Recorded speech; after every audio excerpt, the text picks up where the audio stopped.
Argument تو ان کے 2 دن کے تھے. اس کے بعد ہم نے کچھ آرگو کیا تو انہوں نے روک دیا جج صاحب نے ہمیں، اور انہوں نے کہا کہ ہم ان سے کچھ چیزیں پوچھ لیتے ہیں، اس کے بعد آپ ریبرٹل کیجئے گا. تو وہ جو پوچھنا تھا وہ 23 دن پر مسلسل چلتا رہا، پوری دنیا نے دیکھا، لائیو سکریمنگ رہی. اس کے بعد ہماری باری آئی تو کچھ فیکٹ انہوں نے جھوٹ پر مبنی تمام کے تمام بیان کیے تھے عدالت میں.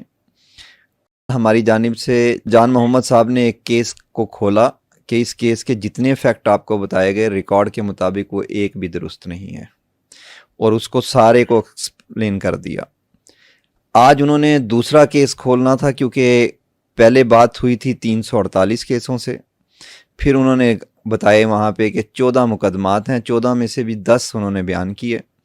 ان 10 کو یا 14 کو ہم نے ایکسپلین کرنا تھا. آج جس ٹائم جان محمد صاحب بات کرنے لگے تو انہوں نے معزز عدالت نے کہا کہ یہ تو جی آج ساری چیزیں آ گئی ہیں اور ہم اب فیصلے پہ جا رہے ہیں.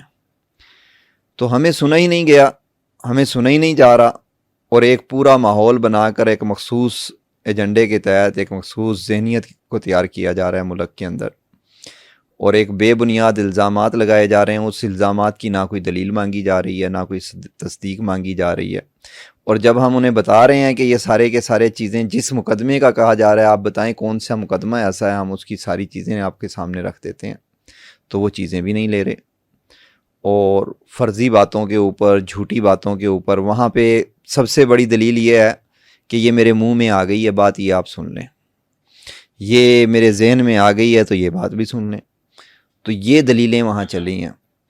اور آج جب ہم نے بتایا کہ ایک کیس تھا 52/24 اسلام آباد کا، یعنی 2024 کا مقدمہ نمبر 52، اس کے جب فیکٹس ہم لے کر آئے تو کیونکہ وہ کافی دن بحث ہوتا رہا، اور اس کے بارے میں کہا گیا، کبھی کہا گیا کہ لیا میں کون چلا گیا، کبھی کہا گیا کہ رحیم یار خان اور لیا میں ایک دن میں گرفتاری ہو گئی، کبھی کہا گیا گرفتاری رحیم یار خان سے ہوئی، ڈال اسلام آباد دی. اس کے مختلف فیکٹرز تھے. وہ جب آج جان محمد صاحب بتانے لگے تو جج صاحب نے سننے سے انکار کر دیا. سر ہمارے پاس تو جتنے کیس ہیں ہم سارے ہی ڈسکس کرنا چاہ رہے تھے جو وہ سننا چاہیں، لیکن انہوں نے کہا کہ ہم جو آپ کے خلاف جھوٹ بولا گیا اس کا بھی رد نہیں سننا چاہتے، تو اس کا میرے پاس کیا جواب ہے.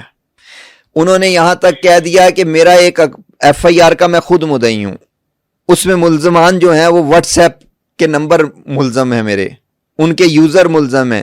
جبکہ وکیل صاحب ڈھٹائی کے ساتھ کہتے رہے کہ روز صاحب نے فلاں نام کی Facebook I D surrender کی ہے، دوسرے کیس میں فلاں نام کی آئی ڈی سرنڈر کی ہے. میں نے اس دن بھی عدالت میں کہا کہ ان سے آپ وہ ایویڈنس مانگ لیں جس میں نے کوئی آئی ڈی سرنڈر کی ہے.